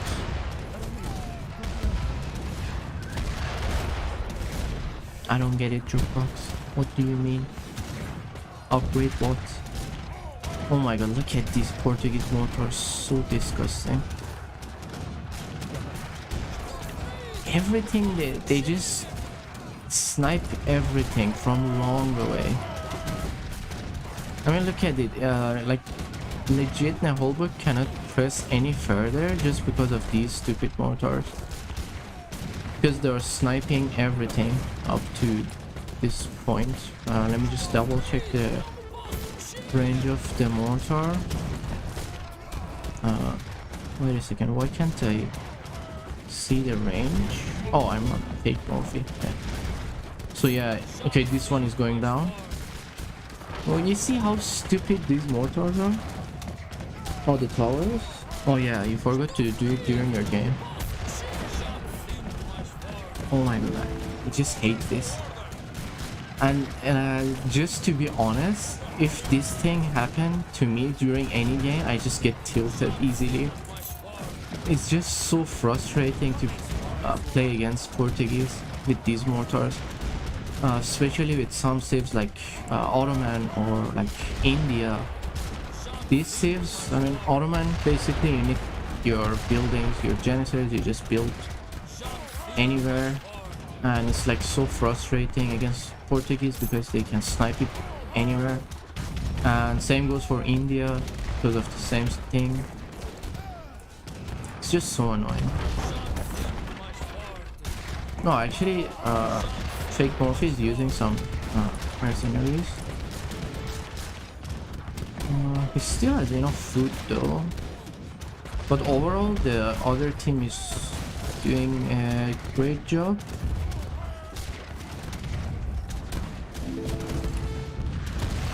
Okay, well yeah, actually Sarah did use these units to siege the walls so he can make more space, and by right he should have just made more barracks here at this point to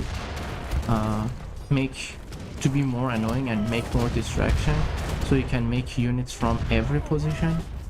But I mean, it's still fine to go heads up with Chinese against Germany, but again, it can be annoying always.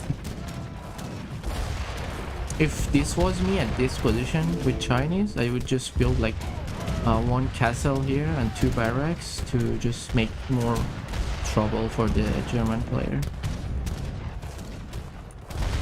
Actually, why did he make so many anti-cav? He's not even using so many Ublans. I don't know, maybe at that time he was using. But anyway, Khazar is dropping, fake Morphe is dropping, and Doggy is dropping as well. I hope we can see the post game for this game, because the last 2 games, for some reason the game just OS as soon as the game finished. So I hope that is not the case for this game. Okay.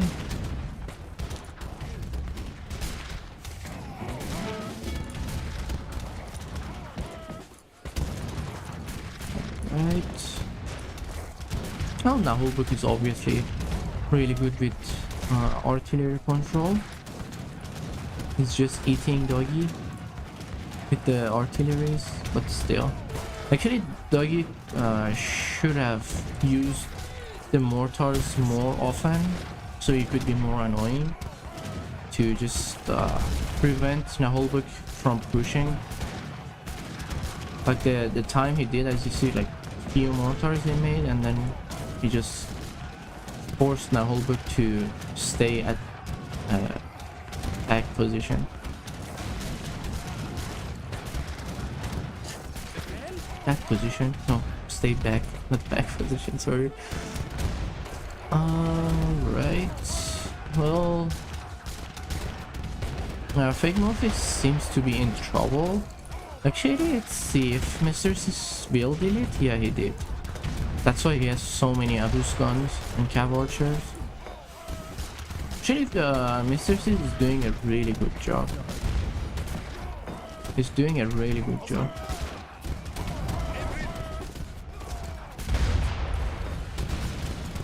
And let me see his Where are his town centers though? Okay, so he has 5 town center in the base and 2 here. So obviously he knows how to play with Ottoman properly. But anyway, he has like 4 or 5 villagers idle because this one is filled. But still, he's doing a really good job with Ottoman, especially against Sweden. But still, you have to consider that Fake Murphy was just going at this position so much and so many times that he lost the initial position that he had.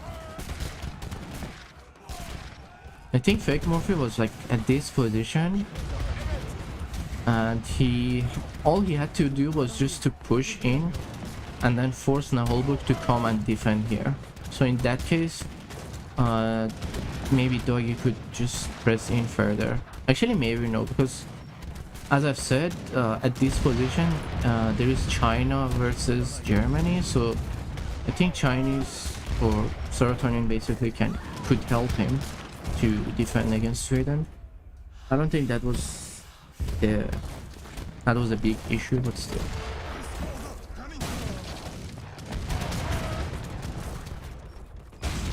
Alright. Yeah, Misters is really good with auto. I mean, obviously he knows what he's doing. He's not playing it randomly. He has mills and plantations forward, so he can even use these 2 town center that he has here. And once in a while, he just make a big build elite. Press the to train more Abus guns, so you can just get rid of those Carolines. So again, obviously he knows what he's doing with Ottoman at least. Okay, these Landsknecht, we'll just erase these, but never mind, he has the Abus guns. Abus guns can get rid of any type of infantry easily, but sadly they have low HP. I'm really sad about Abus guns. I really wish they were better, just like in Legacy. They were much better in Legacy.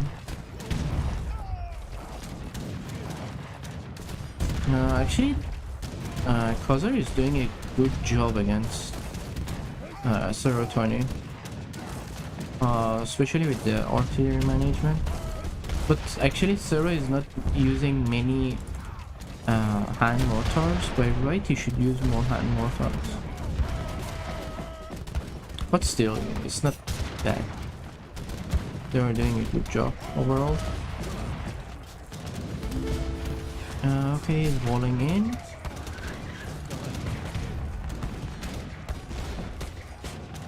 And also, this wall was a good thing that Sero did to prevent Sweden side to come and help the German player. I mean, even though he has the fort here, so he can train units, but still. Without this wall, he could just use the barracks as well. And also, I think this is a mistake by Khazar, and also this is a mistake by Fake Murphy. You wouldn't want to close your fight gap between yourselves, so you can just help each other easily.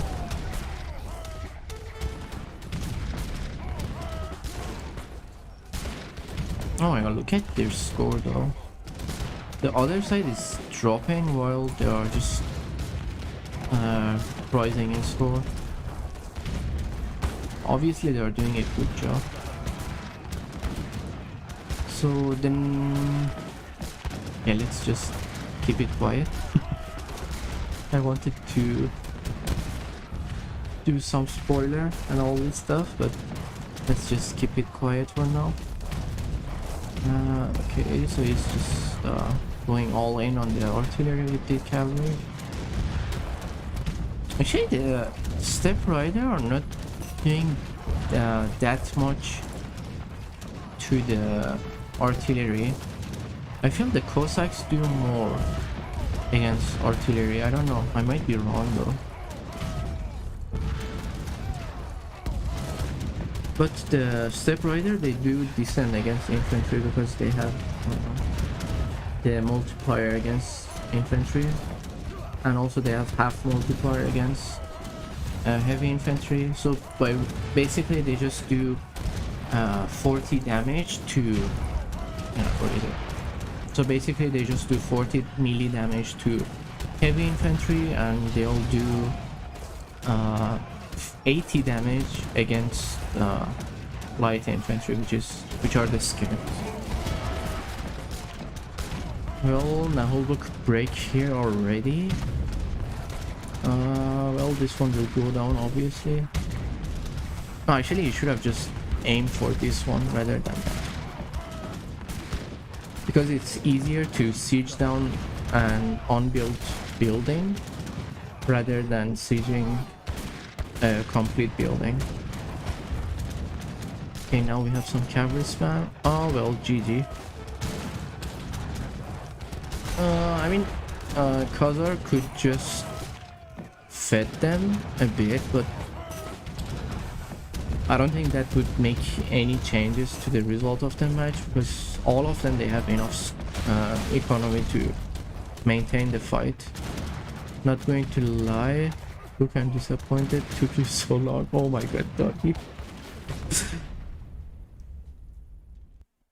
Oh well, I think as soon as someone go out of the game or like exit the game gives like the out of sync error. It's really bad. But yeah, GG's to Doggy and Doggy, Fake Morphe, and Khazar, and also GG to Nahulbuk, Serotonin, and Mr. Sis, and good luck to them on the next round against Floco. So I will upload the game result inside the table as well, so you guys can see what is going up next. And so yeah, I guess that is all for today's stream. I hope you guys had fun and enjoyed the game. So until the next stream, have fun and goodbye.